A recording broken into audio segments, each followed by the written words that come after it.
Na kwa taarifa yenu ni kwamba mpaka mimi naondoka ACT sina mashaka yoyote, yale matarajio ya Wazanzibari yanakwenda kukamilishwa 2025. Na mnapoona wakubwa hawa wanaficha hizi ripoti za ubadhirifu wa fedha za umma, ndio mnoti hilo.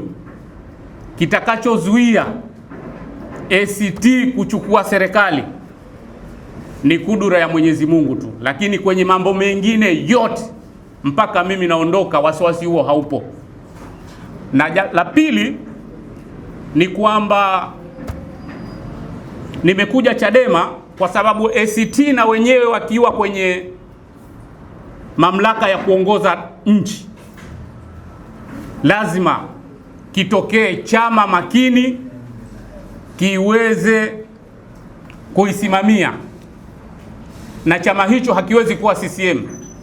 CCM imeshapoteza mwelekeo. CCM sasa hivi hakiwezi kuitwa chama cha siasa. CCM hakiwezi kuitwa chama cha siasa. Tunachopaswa kufanya ni kuishusha daraja CCM na Chadema iweze kuchukua nafasi yake ya kuwa chama cha upinzani Zanzibar kwa ajili ya kuisimamia serikali mpya itakayoongozwa na ACT Wazalendo.